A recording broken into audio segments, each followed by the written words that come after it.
Welcome back to the Academic Writing Amplified podcast. I'm so glad you're here because today I have a very special episode for you. Yesterday, I delivered a workshop to 200 people plus people live. I had 800 and some people registered for this workshop, and it just was like too good to not share with you. So you are about to hear the summer writing planning workshop. I hope that you really enjoy it. You take something away and you take some action on what I talk about here in the summer writing planning workshop. To participate, you could certainly just listen. But if you would like to follow along with the lesson, then you just need a piece of paper and a pencil and some kind of way to mark up a calendar. Oh, and a calendar, like just print something for the next few months off the internet.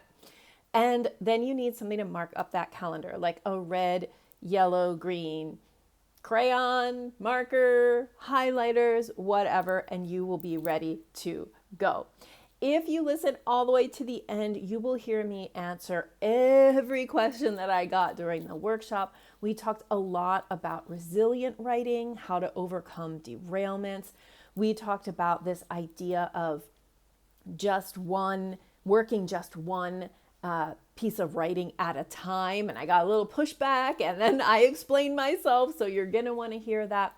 And you're just going to want to hear all the goodness of how to make a really solid, doable writing plan that is grounded in reality and that honors both your writing and rest this summer. So I hope you love this episode as much as I loved doing this workshop. Have a great day and I'll talk to you soon. All right, welcome to the summer writing planning webinar. Today we are going to really dig into how we can make a great writing plan for your summer. You're going to need a pencil and paper. I dropped the handout in the chat. I also emailed it to everyone who registered. But if you can't open it or if you don't have it, you can just use paper. Extra bonus points if you can find on your desk somewhere 3 different colored markers, crayons, highlighters, like a red, green, yellow type of situation. Could be pink, yellow, green, something like that.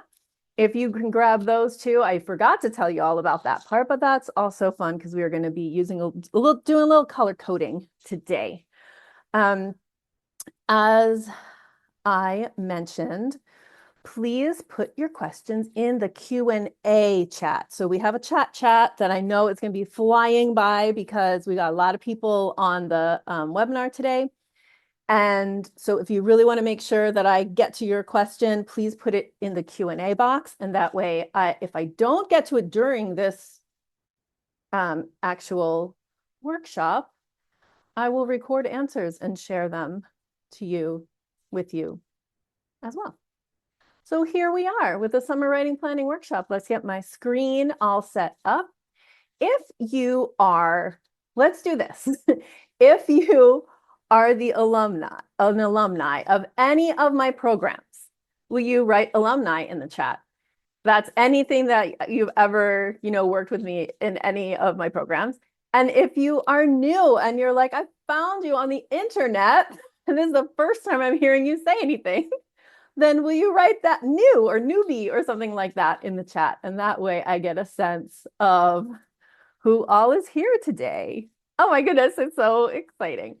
All right, my name is Kathy Mazak. I am your host and the creator of this workshop. So it is now a couple minutes past the hour. So let's get to it. All right. All right, so welcome. As I said, grab a pen or a pencil, paper. We're going to do some exercises. I'm just one more time, I'm going to drop the handout in the chat, but also, as I mentioned, you do not have to use the handout. You could just use a piece of paper. Extra bonus if you can find a red, yellow, green marker, pen, crayon, highlighter, anything, because we're going to mark up a calendar as well. And also, just one last reminder, drop your questions in the Q&A box. I will get to the questions at the end. And if I don't get to everybody's questions, I will record answers and send them along with the replay. All right, so what we're covering today, I'm going to teach you my 3x3x3 writing roadmap method. And this is pulled right from my Navigate Signature program, but we're adapting for the summer. And this method has helped over 600 people who have taken my Navigate program to get their publication pipelines flowing. So you'll learn that. It's a method I'm going to teach you in the context of summer, but then you could repeat in fall and spring. And I'm going to kind of tell you how you'll adapt it as we go. Also, I want to make sure everybody leaves with the non-negotiable project management skill that's going to help you meet your publication goals this summer. So it's like the thing that I wish people had said to me when I was first starting to try to get my writing done amongst all the other demands of being a professor. And I'm also going to touch on the 3 essentials that you need to publish your backlog of papers, because I'm just going to guess. I'm just guessing without any judgment that you have more than one, maybe close to done article or piece of writing that you would like to see out in the world. All right. So my goal today is to help you make a realistic, sustainable plan to meet your summer's writing goals and get the rest you need. This was a big part of the way I was promoting this, because I was like, we can't just write all summer. We need to rest and recover and be able to go back into our next semester with energy. And then the bonus is those 3 essentials to publish your backlog of papers. I'm Kathy Mazak. My mission is to change the culture of academia by radically altering the career experiences of 1,000 women and non-binary professors by 2030. I started coaching professors on writing and career 9 years ago. Oh my gosh, forever ago. After I had reached full professor, had 3 kids on the tenure track. And that is kind of the way that this whole Scholar's Voice coaching business was born, was out of my own experience, becoming a full professor with 3 kiddos. I have a podcast, I have a book. You can check those out. The podcast is called Academic Writing Amplified. My goal is that if you put academic writing into any podcast player, it will come up. And then my book, Making Time to Write, is available in all the places. All right, let's get to it. The 3x3x3 writing roadmap. All right, so it's called 3x3x3 because there's like 3 things. So the first 3 things is how to choose your project. So if you have the handout, it's just a blank page, so do not fret. You can use a piece of paper just as easily. I want to take a minute, and I'm going to hold space on this call for you to do what I call a brain download, because I don't like to say brain dump. So the brain download of all the writing projects that are kind of contenders for you to work on this summer. And then we're going to talk about making choices. Okay. So in no particular order, I'm just going to sit here while you write down all of the different writing projects that are kind of contenders for you to work on this summer. And what I mean by summer, because I know that people are here from all over the world, I just mean the next 3 to 4 months, right? So maybe end of May, June, July, beginning of August. I gave you a calendar for kind of 4 months. So I'll be quiet and take a drink of water while you are writing down all of your contenders, your writing project contenders for this summer.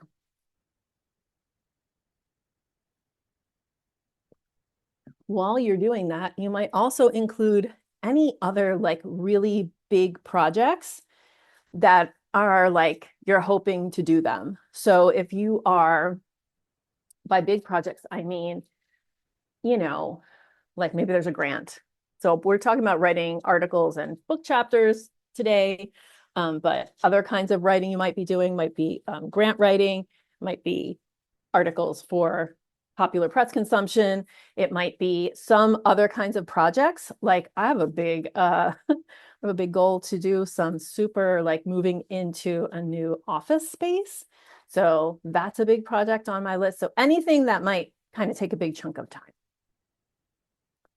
All those summer writing projects, And then go ahead and write down the other things too that are on your list for this summer. When you're ready to move on, tell me ready in the chat.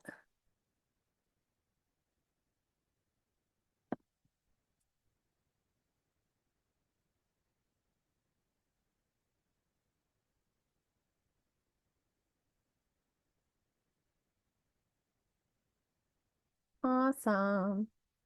Okay. Don't worry, you can still keep doing it. I'm going to move on.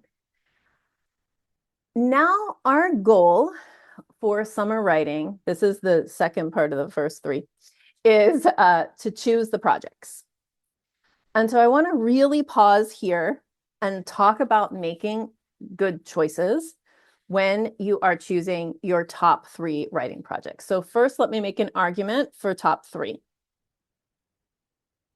I think that it is best to kind of, or that if we're thinking about, like, maybe you've listed a ton of projects, maybe there's 5, maybe there's 7 on the paper that you just did your brain download onto. Holding 5 or 7 or more possible projects in your head and making a choice among all of those is very exhausting, and it's taking up a lot of your energy. So my suggestion here for you for this summer is to identify 3 projects. And then, hey, if you finish one of them, you can promote something else off your list. But I want to identify top 3 choices. Now, how are we going to make a good choice? There's many ways. I'm going to list 3 here for you, and we're really going to dig into the third one, because that I think is really important. So you can make a choice based on importance. And I'm going to talk about what I mean by importance, particularly versus urgency. Importance for your career. You also could make a choice, like maybe it's not that important, but maybe it would give you like a really great feeling to get rid of this project. Like either it might give you an energizing feeling, like, oh, I've been really wanting to let my brain work on this, and there's been so much going on in the semester that I haven't been able to, so it's going to be really like kind of satisfying. Or I've been feeling really guilty about this thing and I want to get it off my list, so something about feelings. I'm going to dig into each one of these. And then another possibility is to make a choice based on how much time it will take for you to complete and submit the paper, with the idea that if we're looking to create kind of momentum, we might want to choose something that we only have a small amount of work left on. Do that first, and kind of get it out and to get our summer going with momentum. There's different ways you can kind of like use your work plan to manipulate your own energy. All right, so let's get into it. But what we're doing now is choosing a top 3. And I want to choose a top 3 in order, like a number 1, we're going to do it first, number 2, number 3. Okay. So what do I mean by important? Okay. So in one sense, I mean important versus urgent. So right now, in my suggestion, again, you can do what you want to do, but I'm going to make an argument here for choosing to work on important things in the summer rather than urgent things. Letting importance be the driver, because we deal with so much urgency and really false urgency during the semester where we have lots of things coming at us all the time. Like, let's work on a piece of writing that really is important for our careers, maybe important for the amount of joy that we might feel once we get this thing done. That has that, like, I really want this on my CV. This is a piece of writing that really needs to get out into the world because it says something new or it says something interesting, and other people are going to be able to kind of build on this. Really think about importance versus urgent, especially in the summer, because we work on so much urgency over the, during a semester. So that's if you want to make a decisions based on importance. You might also make different choices about, from your list for those top 3 based on like the different feelings you want to create. So I listed 3 here. I kind of hinted about them already. If what you're trying to do is create momentum, then I want you to look at your your list of projects that you just made, and I want you to put the top one as what I call a low-hanging fruit project. So a project that you think has 5, 8, 12 hours left on it, like something that you think a couple of weeks, 3 weeks could really, help me move this forward and get it all the way to submission. So one of those almost done things, that's the low-hanging fruit idea. The idea here is that if you work on that and submit it, it's like, wow, I already got one submission in this summer. So you kind of create this momentum. Kind of opposite, but not exactly opposite. It is like the idea that you want to work on something like that needs a scholarly breakthrough, right? So something that you haven't been able to quite solve all the writing problems in it yet because you haven't had like longer spaces of time to think about or uninterrupted sessions that kind of back up one to another to think about it. And you might be able to get that during the summer. We're going to see today. So that's a different feeling. It's like, oh, I'm going to work on and solve a hard problem this summer. And then the one I mentioned before that I think might have had you giggling, which is like emotional relief, right? That was something you feel like guilty that it isn't done yet. Like maybe it's like super old, but you're not willing to let it go. So it's like, let me just, get this out. Something that you owe co-authors, right? Like those kind of like maybe some deck clearing needs to happen this summer.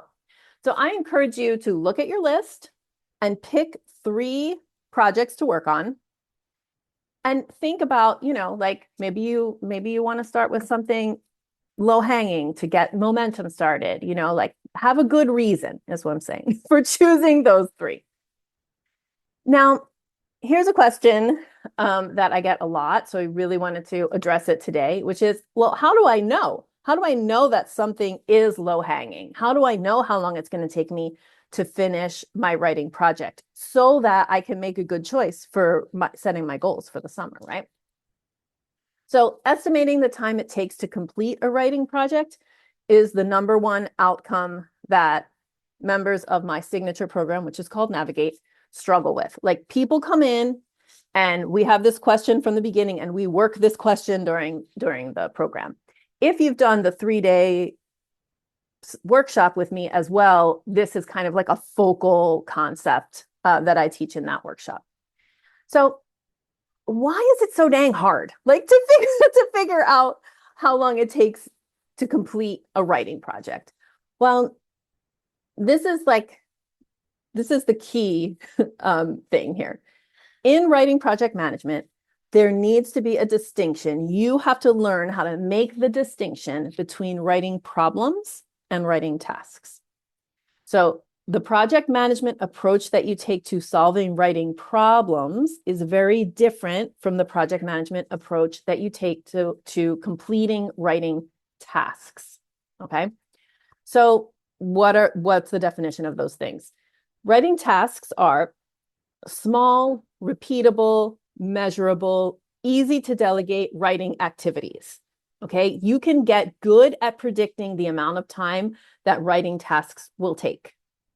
For example, writing tasks include writing the abstract, creating the figures and tables. Once you've decided what the figures and tables should be, actually making them, you can get good by observing your own behavior at figuring out how long that takes. You can get more predictable to yourself.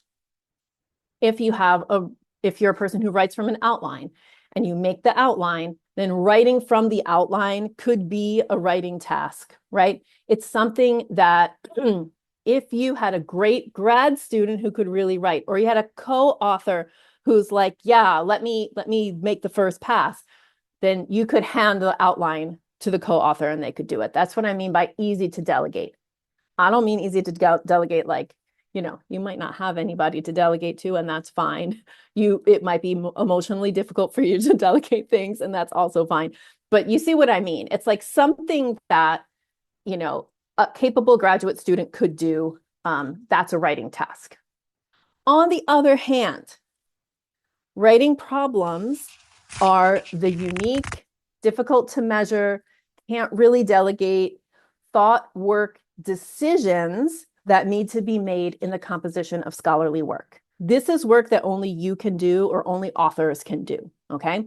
So for example, writing problems include deciding which sources to include in the lit review, which to leave out, right? Scope of lit review is a decision that you have to make that then once you've figured out the scope, potentially, you could hand it off, you could delegate it out for somebody else to write. In it, not a real, imagine you could, right? Constructing the argument in a discussion section, like you have to figure out what the argument is. That's the scholarly work. Selecting the order in which to present your data in order to tell the story of your paper, or creating an outline, deciding what should the figures and tables be. You can tell here I am being field agnostic, right? These are things that I'm including examples from many different fields of study. So in other words, writing problems require decisions, while writing tasks require execution. And then writing problems can become tasks once they're solved. So this is a little diagram for you. We start with solving the writing problems, making those key scholarly decisions for the paper. And then once we've made those key scholarly decisions, we can kind of task it out, right? Like, okay, what do I need to do to execute on those decisions? And that will give you your draft. And then, you clean up, you adjust for the journal, you have a kind of final punch list of everything that needs to get done. But of course, it's not linear. It's not exactly perfect, right?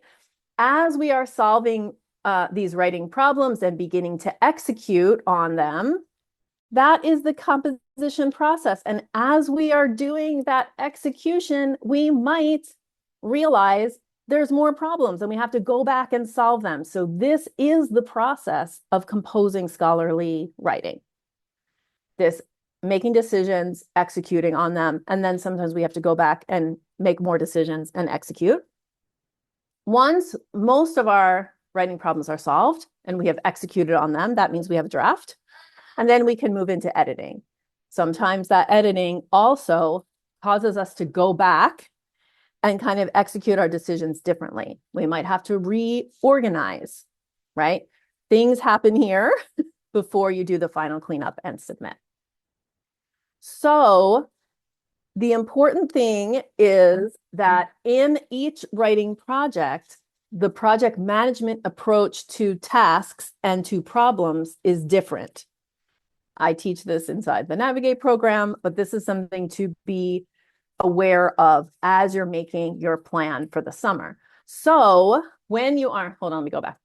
So what you want to do is for each of those, whatever 3 you decide on, you make a list of your writing problems and writing tasks, and that gives you a sense, a preliminary sense of how long each will take. So that is the third part of the first 3, which is your homework is once you've decided on your top 3, go and on 3 new sheets of paper, you create a writing plan for each project. And the writing plan to start out just consists of what are the writing problems that still need to be solved?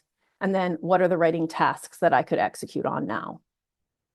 If you have a paper that has a lot of writing problems, that's going to take longer than a paper that just has writing tasks to execute on. All right. This gives you kind of like a little basic, plan for the summer, right? You've identified 3 pieces of writing, 3 articles, 3 things that 3 writing projects you're going to work on. And your homework for later is to figure out for each one of them, what are the writing problems and writing tasks? And also to make a kind of an ordering decision, like what do you want to work on first, depending on maybe the feeling that you want to create. All right, the second 3 of the 3x3x3 writing plan is calendar prep. All right, so I did put a little calendar in your handout. You can use this digitally, or you could print it. Or if you have any other calendar that you can write on, you can use that. Because what we're going to do is like a little calendar markup activity. And I'm going to explain how, like, you would do, how I suggest you do this for the summer versus how to do it in a fall semester or a spring semester, more in kind of the academic year. So in your calendar, what you're going to do right now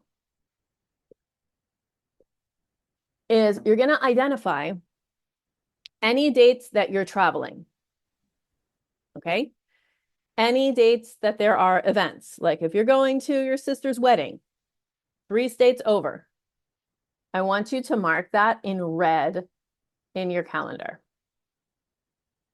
If the wedding's June 20th, I want you to circle June 20th in red. All right. Also, if you are working on projects that do have due dates, let's say you're submitting a grant or you have tenure and promotion materials that need to be in by a certain date or something like that, that's like, I have to actually hit some specific deadline.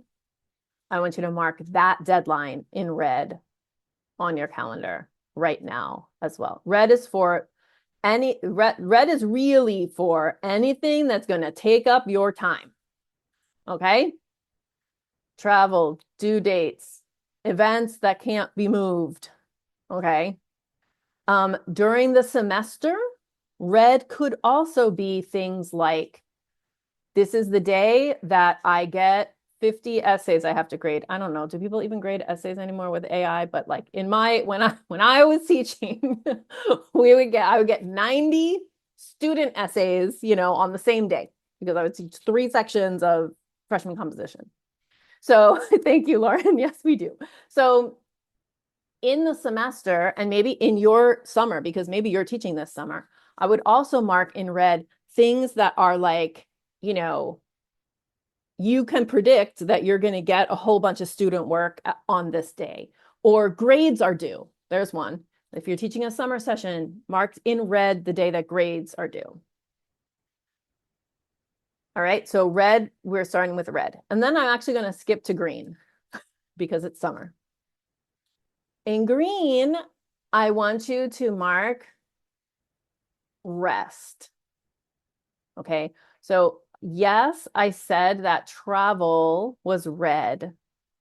Maybe the travel days are red. Definitely a conference is red. But maybe you're traveling and then you're going to be on vacation and having a nice time. Mark that in green.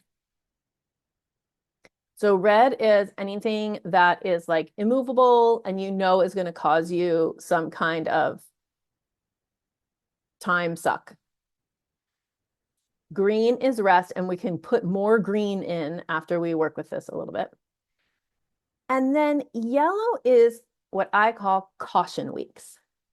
And caution weeks, it just means like, if I was going to go to a conference for 5 days in the middle of the summer, the week before that, I would be like getting ready to go. And I wouldn't want to just be like running through whatever I needed to do up until the end and then get on the plane and go to the conference. We want to like, ease in. And we also want to ease out. So during the semester, especially if you travel during the semester, caution weeks are really important, at least caution days, if not the whole week. But like marking in the calendar some yellow is like, hey, self, we don't want to push things too hard on these yellow days because we're getting ready to go. Or we don't want to push things too hard because we just got back from a conference. Like, how many times have you scheduled something for the day you got back to campus from a conference? And then you were like, why did I do this to myself? This is what we are trying to avoid here. Yes, Amy, the major conference submission due dates in the summer, mark those in red, and then the days leading up to it in yellow. And you can decide how many yellow days, but at least one. Okay, so what you're going to get then, okay, sorry, there was a slide about this. The caution weeks are a week before a big deadline, the week you receive exams or papers to grade, the week something important is happening at home. That's another thing. You can mark in red if you have any kind of medical procedure for you or someone in your family, like what we're trying to do is look at your writing in the context of your career, but also in the context of your life. Like stuff is going to happen over the summer and we need to be ready for it. So maybe caution weeks are all the weeks your kids aren't at camp. Like be gentle to yourself during that time. Like, how are you going to handle childcare?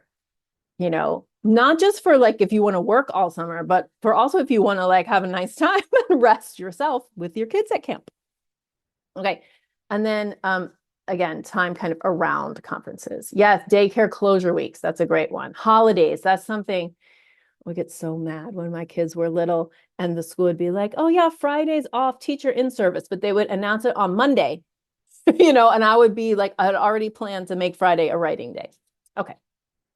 So basically what you end up with then is your summer marked up, right? The red dates are like, ooh, I'm not going to be able to work on those days. I'm also not going to be able to rest on those days.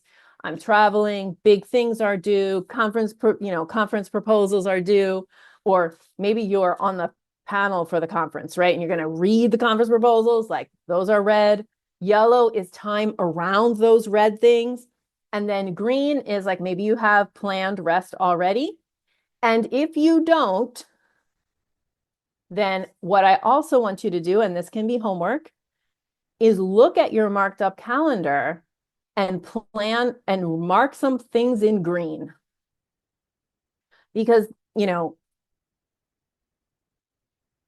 if we barrel through summer, we're just going to get to fall exhausted. So we want to make sure that, if I'm looking at June and I realize I've got 2 or 3, maybe I have like, these are red and these are red over here. I don't know if you can see my cursor, but I'm gesturing at the June calendar. And then I've got some yellow. And really, when it comes down to it, in June, I only have like a few days. Take a cut, 1, 2 of them and say, like, these are rest days. I'm going to go to the beach with my kids or go to the beach without my kids, or I'm going to schedule lunch with a friend or do some kind of restorative activity. Yeah. Yes, let's get to the plan A and the regrouping. Thank you very much. There's a comment in the chat about that. I will talk about it. Do I want to talk about it now or do I talk about it in a minute? Okay, let's talk about it now. So we can make all these beautiful plans and then something happens that we don't expect. And that is life. Like that is true all the time. So instead of planning and then getting derailed and then saying, I always get derailed, instead we want to have a plan for return from derailment. And so what that means is that, okay, let's say we have our beautiful marked up calendar. We're going to do part 3, which we still haven't gotten to yet. We're going to do part 3, which I'm going to tell you about in a second. And you're bopping along and then you fall, break your wrist on Thursday, the 4th of June. Oh, how lucky, no. But maybe that happens. And you then are, like there's going to be 3 weeks or 6 weeks that you're recovering and you can't actually do the fun things or the writing things. What you need to do is recover and then replan. And I think we need to normalize replanning. We don't want to normalize the like, oh, it's fun. It's fine. It always happens to me, or like I always get derailed and then I have trouble getting back on. Let's talk about what you do to get back on. If it's writing and you got derailed from your writing project, you open the document. Day 1, I open the document. I read the document. I go over what are my writing problems, what are my writing tasks. That's all. Day 2, let me pick a task off the list that I can do. Not a big writing problem that I need to solve, but just something I could execute on. That's day 2. It's like a ramp up.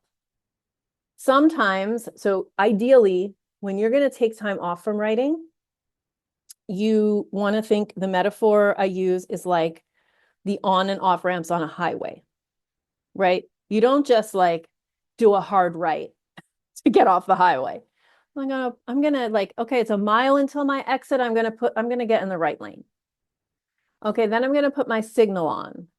Then I'm gonna slowly start to turn and take the ramp. And then I'm gonna turn right. Then I'm gonna be off the highway completely. Same going back on.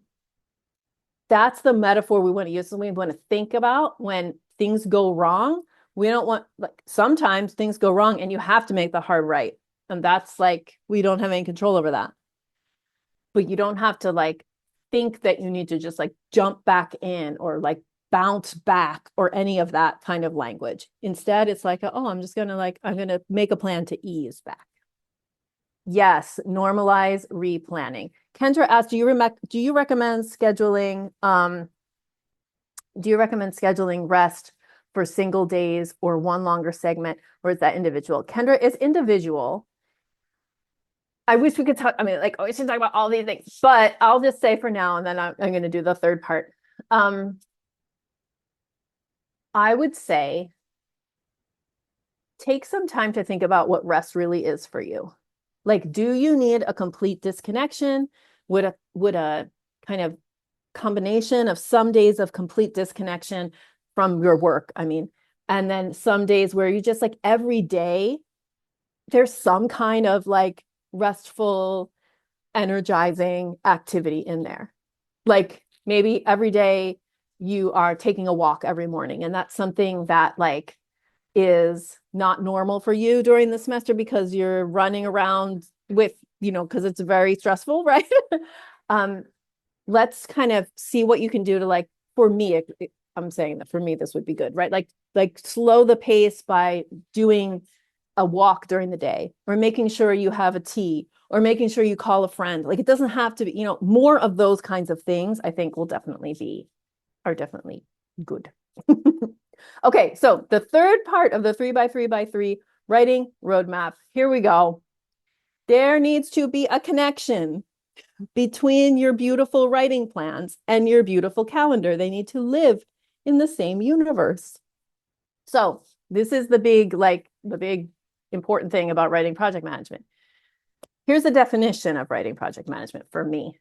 You just need to, it sounds so simple. It is simple. It's just not easy.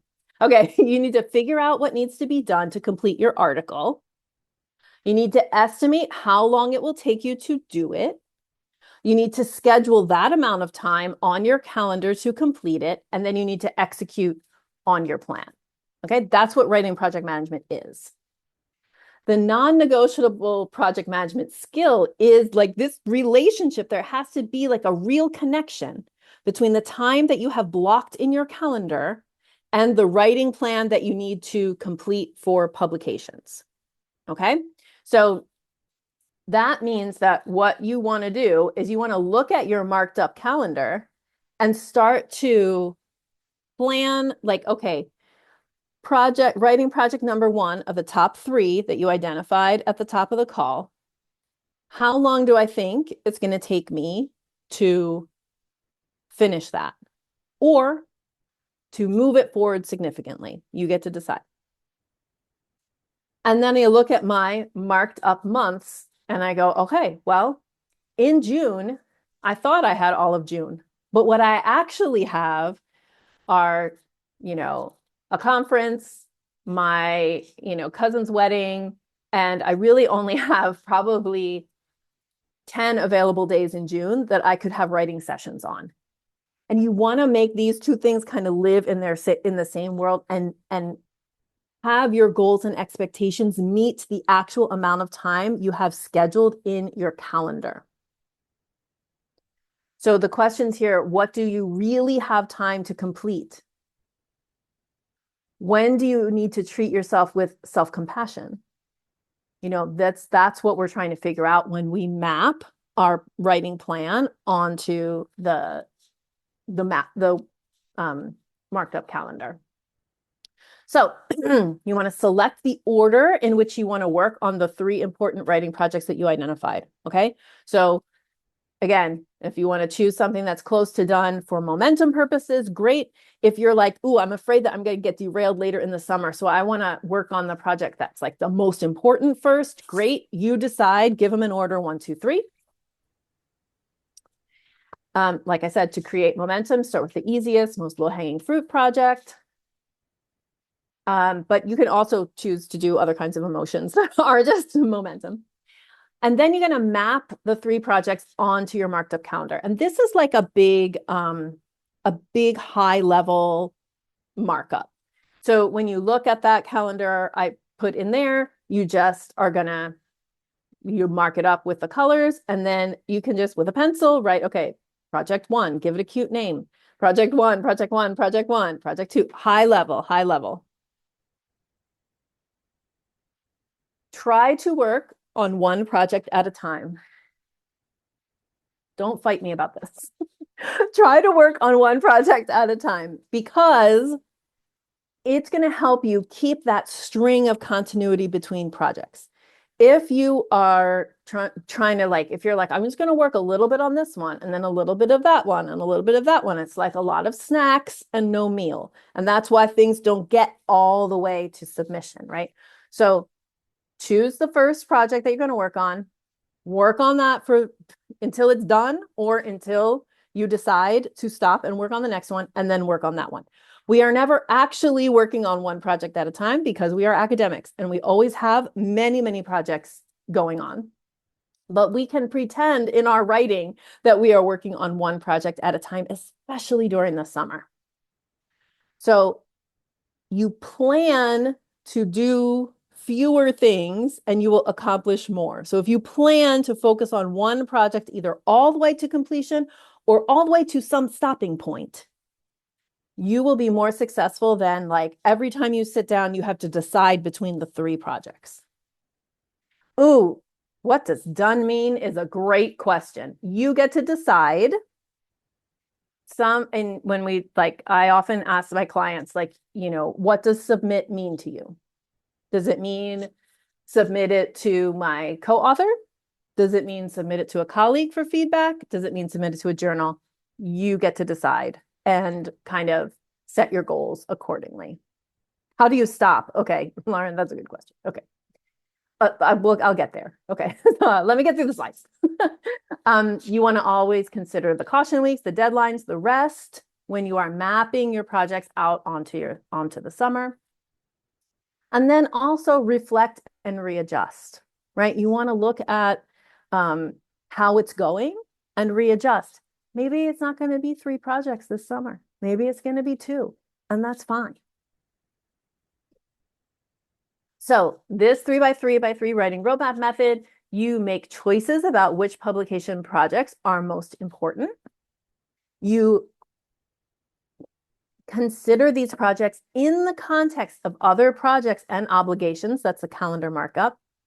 And then you make a connection between what you want to publish and the time that you have. And these things live in the same world of possibility.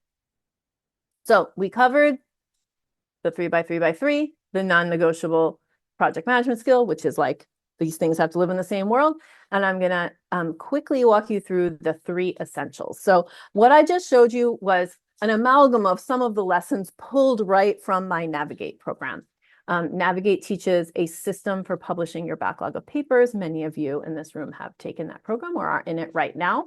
So when I teach in Navigate about pipeline and project management, that little asterisk is like, some of the things I talked about today are, well, all of the things I talked about are in here and more things. So if you're wondering, like, well, how do I figure out how long it takes me to do writing tasks? That's something I teach. What are the project management approaches that are different for writing problems and writing tasks? We also do that inside of Navigate. And basically the Navigate framework is built on these 3 essentials. So if you want to keep your pipeline of writing projects flowing, right? You want to keep moving publications out at a nice steady pace. You need to have all 3 of these essentials mastered: pipeline and project management, academic mission and alignment, this is time management, and a sustainable writing practice. So those are the 3 essentials: pipeline and project management, time management, and sustainable writing practice. Missing even just one of these is what's going to keep your backlog of papers stuck. Okay. So for example, if you have great pipeline and project management, so you know how to break down a writing project and make a plan and execute on it, you know how to manage all of the different things in your pipeline. And even you have good time management, so you can get the writing sessions on the calendar, but you don't have a sustainable writing practice, your pipeline will stay stuck. The same, if you have great pipeline and project management skills and you have a great writing practice, like once you sit down, you can get it done, and you don't have time management, you never sit down, right? Because you don't have the time in your schedule to get it done and your pipeline stays stuck. The same, you might have great time management. You might really love to write and have a great writing practice, but if every time you sit down to write, you're like, I don't know where to start. I don't know what part of the projects to work on. I don't know which project to work on. Your pipeline's also going to stay stuck. So academics really need to be working to improve their skills in all three of these areas. So which one of these do you need to work on the most? Because that could be something that maybe you have a little time to either read about, listen to podcast episodes, or I'm going to give you another method for mastering these three skills. Which ones do you need to work on? You can just put the number in the chat. 1, 2, 3. Look at the variety. It's really different for everybody, and that's okay. Also, hello, everybody needs to work on something. We are all in this together, right? We're all here saying like, hey, this could be a little better. Jessica's like, all three. Awesome. Thank you for sharing there. All right. If you want to learn all three essentials, you can take my Navigate 2-week intensive program this summer. So I'm offering a program that's going to meet live for 2 weeks straight. It's like doing a sprint on a writing program. We every day we meet for 2 hours, and we do a combination of workshop like this, coaching, and co-writing. So hands-on workshops each day during this program. I'm going to deliver one key lesson, and you'll complete the lesson and exercises with me live on the call. There's no homework in this program. And it's perfect for you if you want to learn to publish your backlog of papers, but have trouble doing sustained professional development during the semester. Also, each day during the 2-week intensive, we'll have daily coaching and questions. So during our workshops, you'll have a chance to get all your questions answered live on the call as we implement the lessons together. Also, there'll be time for coaching. And coaching is really meant to help you overcome the mindset obstacles that might get in the way of implementing the material. This is like thoughts like, that's not going to work for me. I tried that and it didn't work. Those kinds of things. Like that's what coaching helps you kind of get over. It's perfect for you to do the Navigate 2-week intensive if you love immediate just-in-time feedback, because all of your experience with the program is going to be happening live on the call. Also, every day of the 2 weeks, we are going to do co-writing together. That means we just get on the Zoom, we put we'll be on the Zoom anyway from the workshop. We put our goals in the chat and we mute. And at least for 45 minutes of those 2 hours every day for 10 days, 2 weeks, we will write together. That's 7.5 hours of writing time for you to finish and submit an article. So it's perfect for you if you have trouble keeping your butt in the chair. So in the program, we work these 3 essentials. So this is how it's going to go over the 10 days. So essential number 1 is the pipeline and project management. On the first day, we're going to take that, the list of all of your projects, not just the ones for the summer, but all your writing projects, and we're going to map them onto your publication pipeline. Your pipeline is different from everybody else's because your field is very specific. The way you work is very specific. So we figure out what is your flow of papers through the pipeline all the way to submission. And then we map all of those. That way you can diagnose for yourself, where are papers getting stuck in my publication pipeline? Why aren't things getting all the way to the end?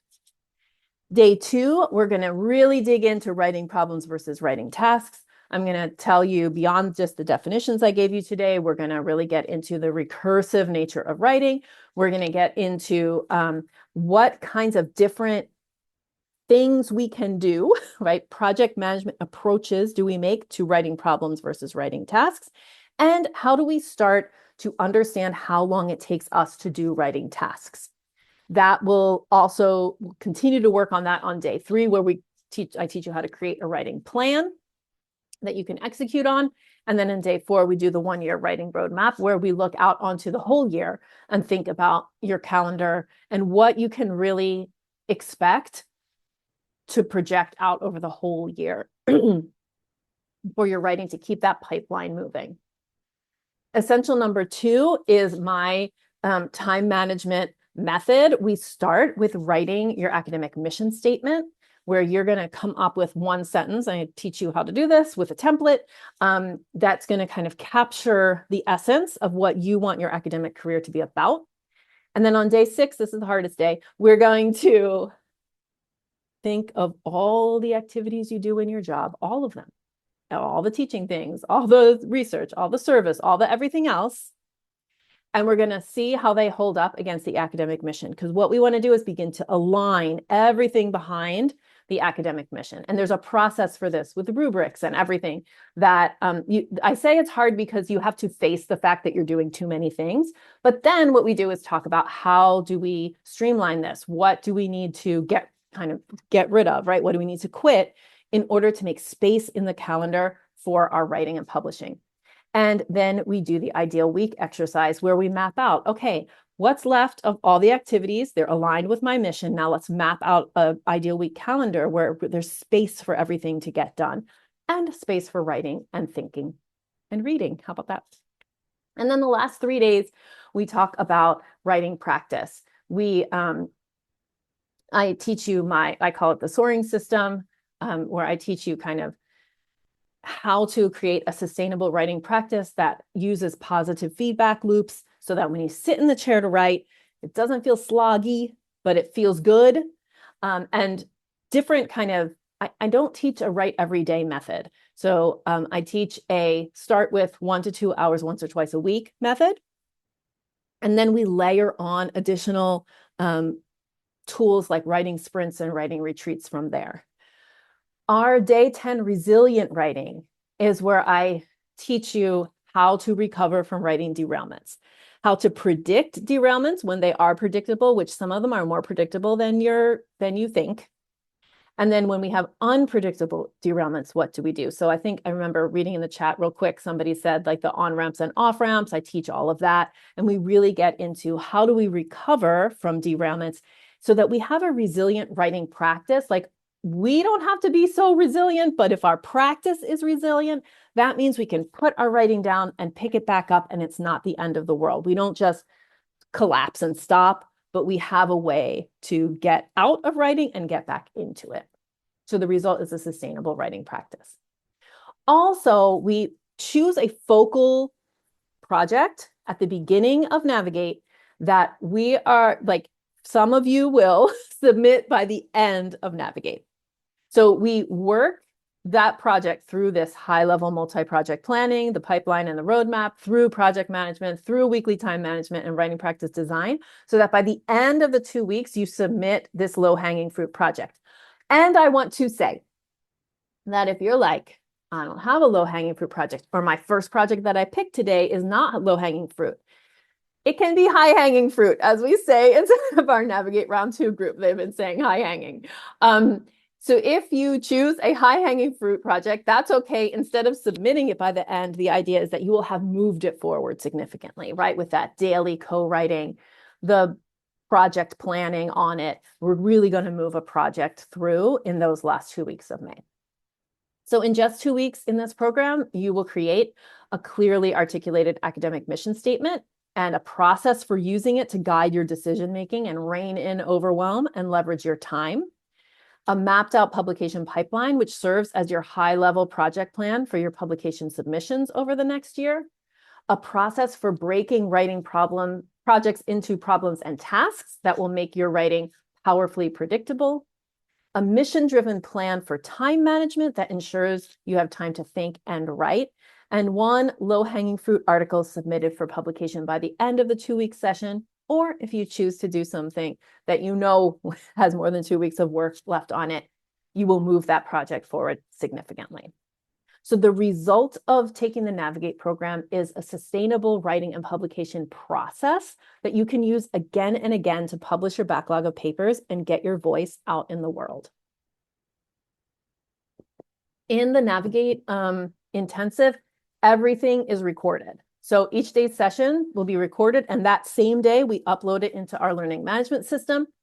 If you need to miss a day or 3 days or all the days, you'll still be able to watch the recording, and you get to keep access to the recordings for a year. So I have people joining from New Zealand, from places in the world where it will be in the middle of the night, and they've just decided, no problem, I'll watch the recordings. You can still get all the benefit of the program by watching the recordings. And if you have questions, you can just email them to me and I will answer them in a video message. We also create a private podcast version of all the lessons. So we basically rip the audio. So we we upload the video, but then also the audio goes into a private podcast feed, which I love. When I'm in a program, I love to be able to like listen to or re-listen to the call easily in the car, and or while you're walking or doing something else. So you also get that. We have a beautiful PDF workbook. That one page, somebody said, oh, that page wasn't in your, that page wasn't in our handout, because that's actually in Navigate, that little page. It's just a beautiful page of every month where you can do some project planning.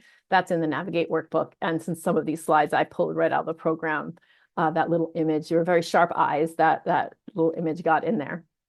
And of course, this workbook you can keep forever. And the rest of it you keep for a year. So the value of this program is almost $6,000. 1 year of access to the 10 recorded video lessons, like they're recordings of the live sessions, the private podcast, the workbook, the daily live workshop with coaching and co-writing. When I offer this program as a 12-week program during the semester, the format of the program is a little different, and I have been selling it for $3,000. But for the Navigate Intensive, the price is $19.97, or if you need to do a payment plan, we have $550 a month for 4 months. So let's review what you get for $19.97. You get the 2-week Navigate Intensive delivered live May 18th through 29th. We meet 10 a.m. to noon Eastern, so New York City time. A year of access to all the recorded materials, the private podcast, the workbook, and the daily live workshops, coaching, co-writing, for $19.97. This is the cheapest I will ever offer Navigate. So if you have been working with me before and you're like, yeah, I want to do it, but it's been too expensive, now is your moment. And also, I will just say, because some of you are alumni, if this would be your second round of Navigate or you're an alumni of the other programs, there is reduced pricing for you. I've been emailing you about it, and you can still use the same application link I'm going to show you in a second. So before I give you the application link and do the Q&A, here's what stops most people from enrolling in Navigate. Fear of failure. You might not say it like that, but this is really what it is. So if you're saying, oh, that sounds great, but man, I have a conference and I'm going to be gone 4 of those 10 days. I'm afraid I'll get derailed or I'll get behind. Anne might be on this call. If you are Anne, thank you for being here. There's your beautiful face. This is Anne Vo. She's a graduate of the Navigate, and she's also done our Navigate Round 2 program a couple of times, I think. She is a director of assessment and evaluation at Kaiser Permanente. And she has emphasized how this program is really structured to have a safety net for its participants. So it has structure, but also balance between structure and flexibility. She says she's consulted for almost 40 organizations as a program evaluator, and the struggle to achieve that balance is real. But that in Navigate, we found a way to do it, and that she thinks that's really important to uplift. So that was just like a really nice testimonial from Anne. Thank you. The other thing that the other way fear of failure might come out is this idea like, I'm going to spend all this money and not take full advantage of the program, which is just like another version of perfectionism, totally understandable. We don't want to give our hard-earned money or our precious startup funds away to things that don't work.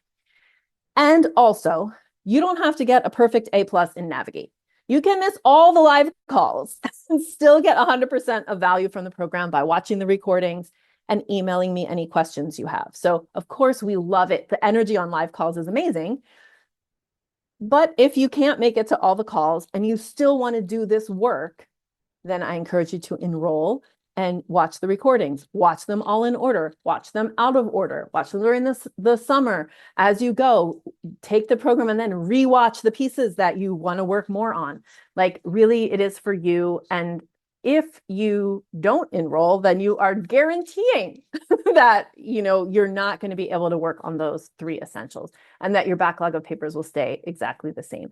So yes, maybe we're going to do some things imperfectly. That's fine. Because at least we're like making a change, right? So the Navigate program is an application only program. So I'm going to somehow stop sharing so that I can, do I want to stop sharing? I don't need to stop sharing. There we go. There we go.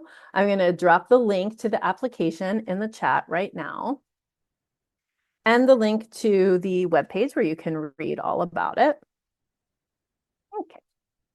And then I will share again like this. There we go. Okay. So the application is very short. It just helps me to kind of make sure that the program is a good fit for you. I just dropped the link in the chat. It doesn't take long to apply. And also after you've applied, you can, we'll send you an email where you can schedule a 15-minute phone call with me. If you need, like, if you're like, I'm not sure if this is for me, then schedule a call or send an email. I'm going to give you our email in a second, and you can write me an email that says like, I'm not sure, maybe this, maybe that, and I will make you a video recording where I address your issues. So I have a lot of these slides, but I'm going to go fast through them because I want to get to the questions because the questions are so good. This Navigate participant said, the program helped me develop a reliable system for how to get my writing projects done. Elizabeth Mertz, maybe she's here, said, my approach to my work went from chaos to purpose from participating in this program. Another participant said, Navigate helped bring awareness to the writing process in ways that made it more tangible and concrete. I understand every step of the pipeline so I can better organize my schedule. This person said that this is not, this program is not just about becoming more efficient, but being more sustainable, more authentic, and actually learning strategies and systems to make things happen. Kirsty said, I thought I knew where my publications got stuck, but I realized there were 3 points in the process where my publications slowed down, and Navigate helped me figure out how I could address these issues. So remember, there's an option for you to have a call, but you do need to apply, and then we'll send you that link to book a call. The calls do book up fast, so if you're interested, let's do it. Apply now. I just dropped the link in the chat. I'll drop it again, and then we will get to questions. Oh, one more thing. We do encourage you to invest in yourself, and many people do take Navigate on their own dime. And I really extra appreciate that level of commitment. And if you want to use university funds, you should start mobilizing those funds now. I'm going to give you the cutoff date there. It's May 15th. We must receive payment by the enrollment deadline. If you need help, you need an invoice or anything, or you need a special link where you can make a payment for one amount and another payment for another amount because you're going to pay for some and your university is going to pay for the rest, just send us an email. I'm going to show you the email in a second, and beautiful Paulette will get you all set up. Okay, so the program dates. Applications are open right now. Applications close May 8th. Enrollment closes May 15th. And we start Monday, May 18th. So this is our email, support@scholarsvoice.org. You can email questions. You can email anything you need from us, you can get it at that email. A few quick FAQs about Navigate. Why do some people not get accepted? Usually I'm looking to make sure that in your application, you have published before. Like it's really not a program for people who have never published an academic article before. It doesn't teach you how to publish an academic article. It teaches you those 3 essentials that we talked about. So I'm looking for that, and also getting your contact information so that we can send you the link to enroll. Is it only for tenure track professors? No. If you feel called to, like, if you're like, yes, I need this, apply. We often have people from industry. We have postdocs. Sometimes we'll have doctoral students if they're kind of advanced doctoral students. It depends on the application. And so not just tenure track professors. You could be any kind of professor, researcher, that kind of thing. Will Navigate help me write my book is a question I get a lot. It is not a book writing program, but it will definitely teach you those 3 essentials, which are also essential for book writing. Do I cap the number of participants? I do not. And the meeting times are 10 to noon Eastern, May 18th through 29th. Can I keep the recorded modules forever? No, but you can keep them for a year. If I'm going on vacation during Navigate, what should I do? Just watch the recordings. It's no problem. What if my university funds don't process in time? Unfortunately, we can't enroll you unless we have the funds processed. And then a question I get a lot is like, what if I want to do this later? Like, what if I'm like, this sounds great, but I just really can't do it this summer? Then the next time I'm doing this version, the Navigate Intensive, is next summer. So you'd have to wait a whole year, or you'd have to enroll in the fall when we enroll in August. All right, everybody.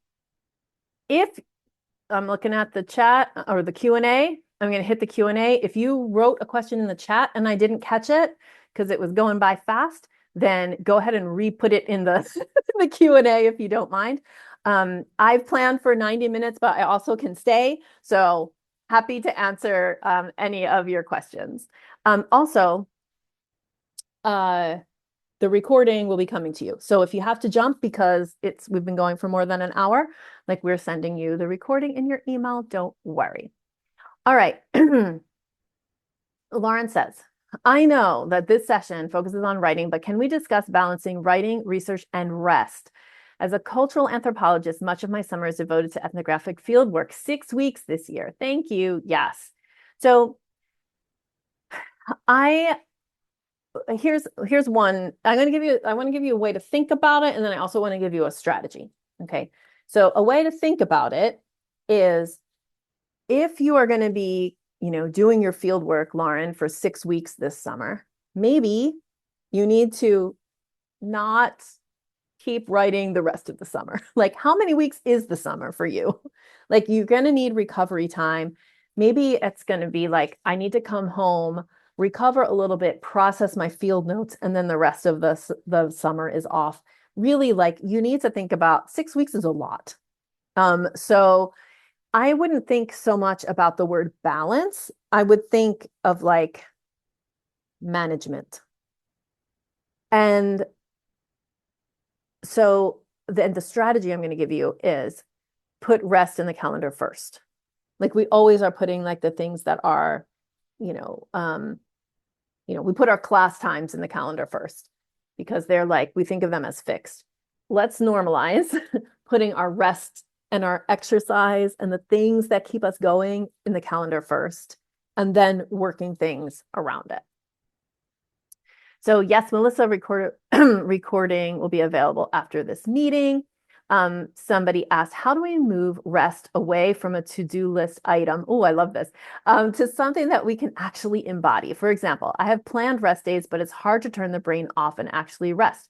Are there practices to help us fully there or mentally detox? Yes. So I think that if you are looking for that, like, I really want to embody rest, I would suggest actually doing physical things like yoga, like a dance class, like walking, like deep breathing exercises. So I agree 100%. The other day we were in Navigate and I was like, let's do a visualization activity.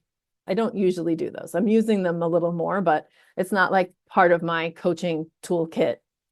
I was like, let's do this. And we did like a kind of like a quick relax where we did breathe. People were like, can we do that more? It was like so good to just take like 5 minutes and just like breathe deeply and like have it be okay. Have it be like, oh, I'm doing something. I'm, like this is part of my writing practice now. I'm deep breathing and relaxing and focusing. So I would definitely say, like, how can you use the word embody? I think that's a great word. Like, how can we get rest embodied? And that might not mean sleeping. It might mean sleeping, but could it mean walking, swimming, yoga, something that makes us have to pay attention to the body. Some of you know this. I'm taking a flamenco class. It is it's hard. It's so hard.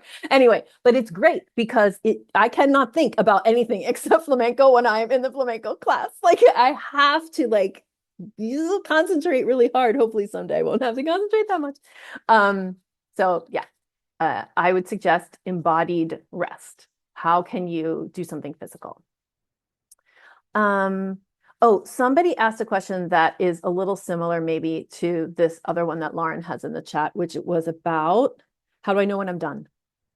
Okay, so many people's so Lauren's question version was, do you have any suggestions for setting limits on how much time you spend on a project? My issue is that I often set aside blocks, but fill them out editing or reading more. Okay, so this is a common thing, right? Where you kind of think the paper's done. I'm going to use article, but you can substitute for whatever you're writing. You think the article's done, but you're just going to tweak this other part, or you're just going to, go back to the literature one more time, or you're just going to, any of that means you're done. Okay, and that you should submit it. I was saying just earlier today, like nobody who I end up coaching, who ends up in Navigator and in my programs, or even like mostly on these webinars and things, nobody is writing crap and trying to submit it too early. That's not the problem. The problem is I'm writing it and I'm rewriting it.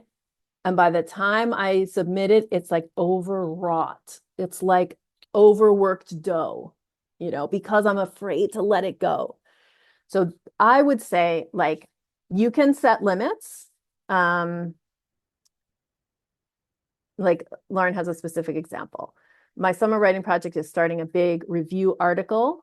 So it involves a lot of reading first. I'm worried that I will establish blocks to work on this, but keep filling them without moving forward, if that makes sense. Yeah. I mean, this is how you have to have a plan, and you have to put guardrails around things. Like, is this, do I really need to spend any more time? Or when you start asking yourself, is this done? That is the moment to be done. Like, edit it, put it in the journal format, and send it. I might be exaggerating slightly, but I don't think I'm exaggerating that much. So I would say, like, most of you are erring on the side of overworking it, and it's overwrought.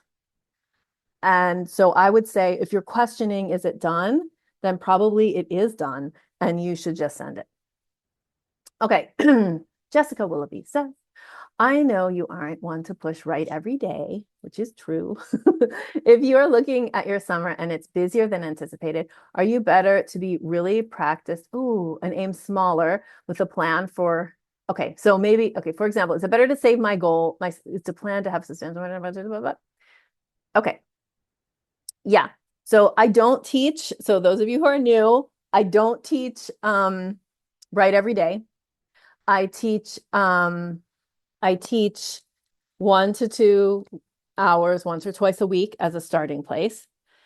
And Jessica's asking, like, maybe I should try to kind of aim for like lots of small sessions, like hit it every day.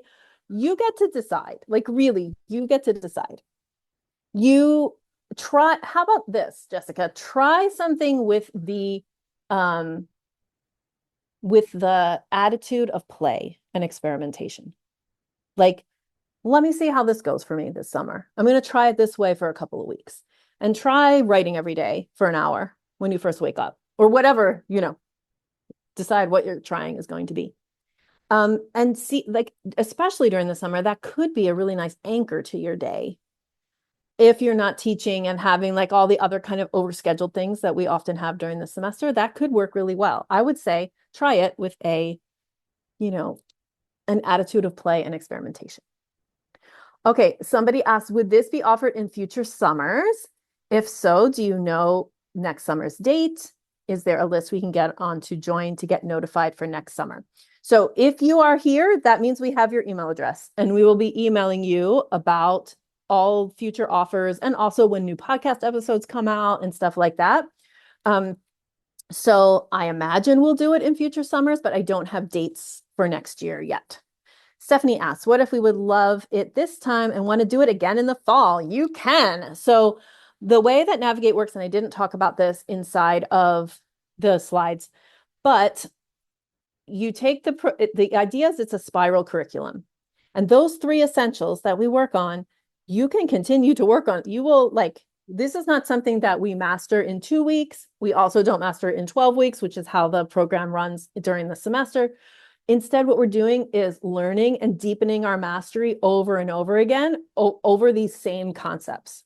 So you take Navigate once, let's say you do the, for $2,000, right? You do the 2-week thing. And then in the fall, you get to join the round, we call it round 2+ because people do multiple rounds of the program. And whenever you do a second round, it costs $900. That's the early bird price, right? So I have people do it 3, 4, I've had people do it 5 rounds. And it becomes like this lovely writing group. And in the fall and spring, we do it in 12-week in a 12-week format where there's recorded, like it's like a flipped classroom, recorded material, and then a live call every Friday. And the round 2 group in the fall meets at 11 a.m. Eastern, Fridays starting, I want to say September 4th or whatever that first Friday in September is. It always ends before US Thanksgiving. It fits in between August and US Thanksgiving. Same for like if you're like, I can't do the 2-week thing, but I want to do it in the fall, the pricing will be different. And we'll meet Fridays at noon live for an hour for 12 Fridays with recorded material, and then show up live on the call for either co-writing or coaching and questions. Ashley asks, I know the focus is on writing, but does Navigate help you with overall project and time management as an academic? Yes, Ashley. Ashley, this program, I always say it's like secretly a career program. Like I draw you in with the writing, but really what you're doing is remaking your career. And the reason that we start with writing, though, is because it gives you something tangible to focus on. Because if I said like, let's remake your career around service, you would roll your eyes. So let's make it, and that's the most important thing. It's also like writing is the important thing because writing is what's going to get you grants. It's what's going to get you promoted. Like we need to get the writing done. So, but what you're learning is project management skills that are going to work for any kind of project. Specifically, we're going to learn them about writing, but then you can apply them to any kind of project that you need to do. Same with time management and maybe a little bit less about writing practice, because writing practice is really about the getting the butt in the chair and doing the work. But it is really, I think that people, and you can tell me if you want to, people who have taken Navigate in the chat, it's really a time and project management heavy program for sure. Oh, this is a good question. Does writing a grant proposal count like a writing project, or could I do this at the same time as writing a manuscript? It's such a good question. And then she's like, I don't want to break the rule of doing one project at a time. Oh my goodness. Don't worry about the rules. Okay, this is one thing. So this is a great question and very related to the last one, right? I think of grant writing and article writing as kind of different, or grant writing and writing as different. The reason is because grants have a firm deadline. And so we often are operating towards this grant deadline in a way that's very different from the way we operate towards self-imposed deadlines around articles and that kind of thing. In some sense, for some people, it would be easier if my articles just had a deadline. It would be easier if my book editor would just stop saying yes to my requests for extensions, because I kind of need that. So I would say that's why I don't talk about grant writing that much, because it's like a different beast. Of course, again, a lot of the project management stuff is going to be the same. A lot of the time management stuff is going to be the same. But I would say, I think that though, it would break the working on one project at a time, quote unquote, rule, but you could do it. You could decide no, well, I have to get this grant in. So I'm going to spend, 2 days a week working on my article and 2 days a week working on the grant, or some other kind of breakdown.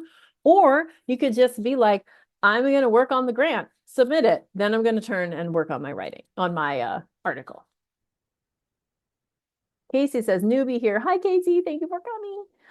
Making the shift from adjunct with no time to write to tenure track with lots of writing expectations, but I don't feel like I have any low-hanging fruit yet, or nothing that would think of as low-hanging. How can I adapt this strategy to build myself a pipeline this summer? Ooh, this is a great question. So here's what I would do. If you don't really feel like you have anything low-hanging, I would just take the lowest hanging thing, the thing that you feel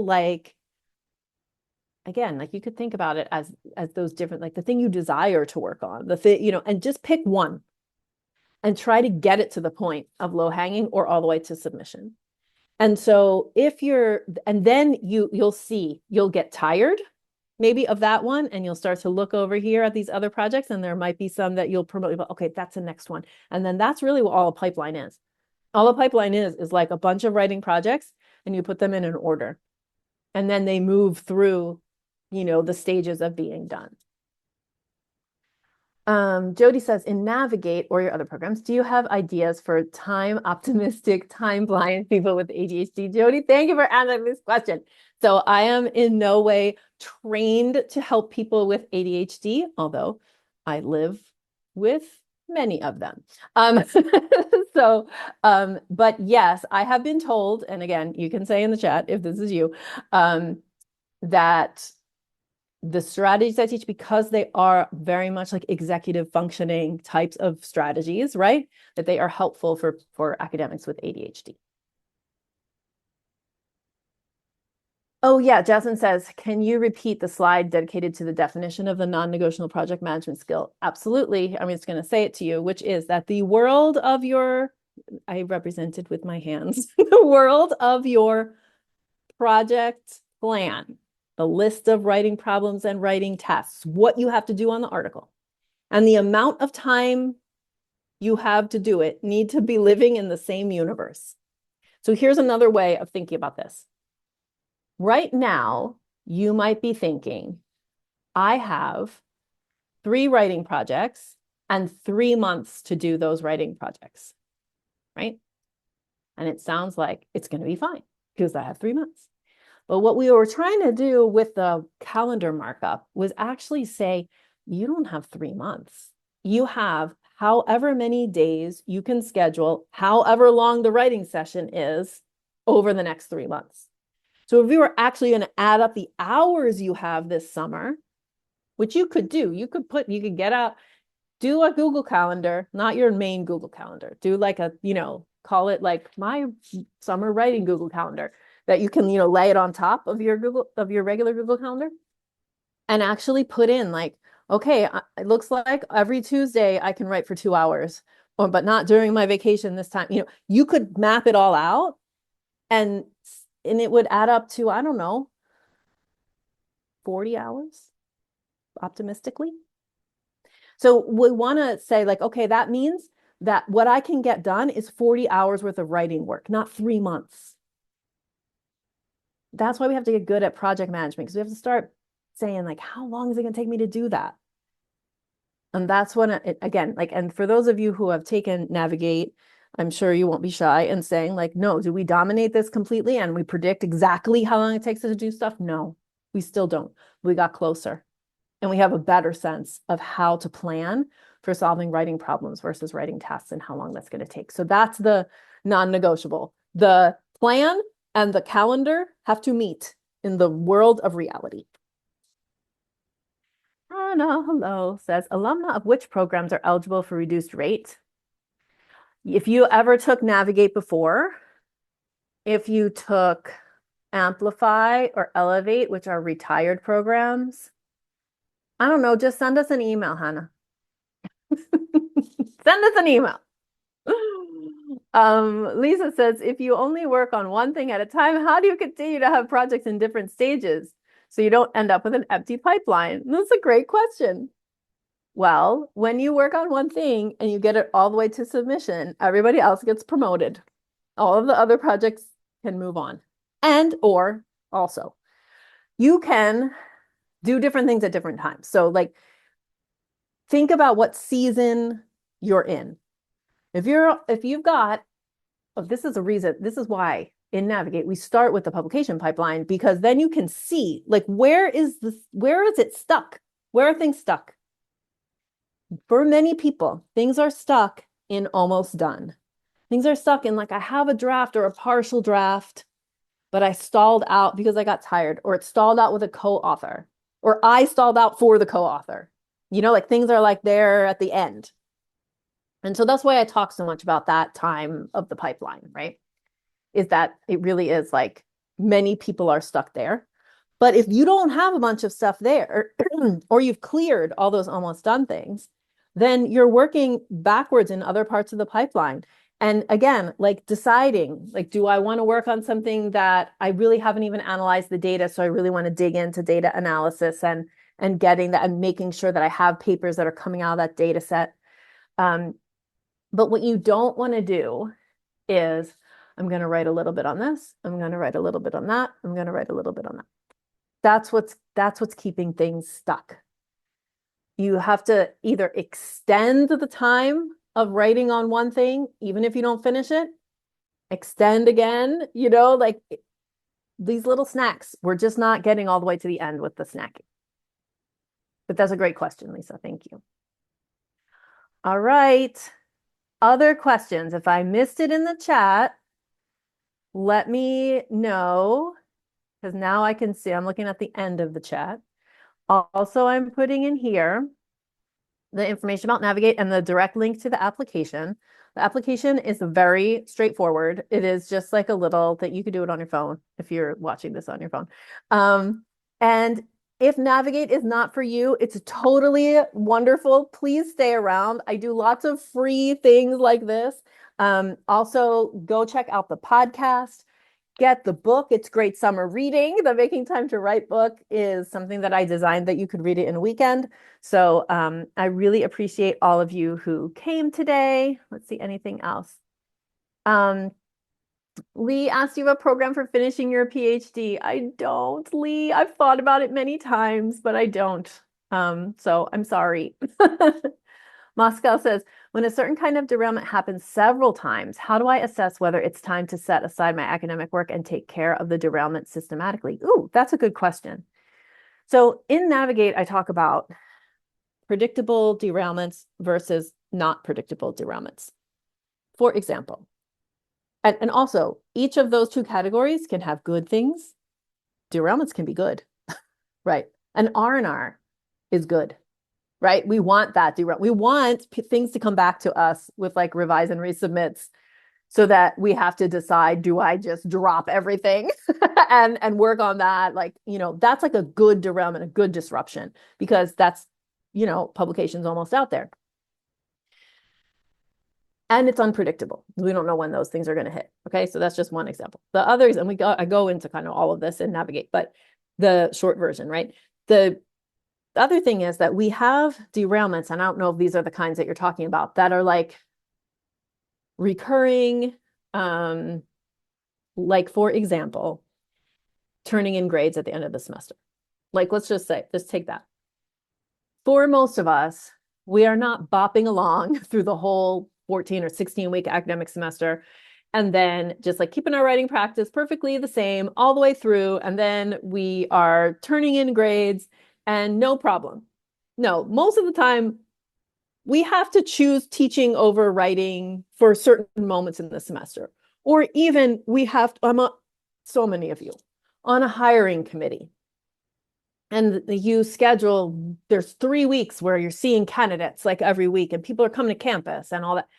Like those are times where what you really want to learn to do is like put your writing down, deal with the disruption calmly with the confidence that you know you can go back to your writing and pick it up again. That's the goal. The goal is never to be not disrupted, because that is the goal that makes you not human, because humans are always disrupted. Like this is like, we're not trying to be not human, right? So yeah, I hope that helps a little bit. All right, my dears, this is an hour and a half. I appreciate all of you who stayed till the end. I really appreciate all the new people who came. Lovely to see you. And yeah, if you ever have other questions, just reply to any one of the emails I send or write to us at support@scholarsvoice.org. We're taking applications for Navigate through May 8th. So you have time to like figure out your funding. And I would love to see you in there. Thank you so much, everybody. Have a great day. Bye.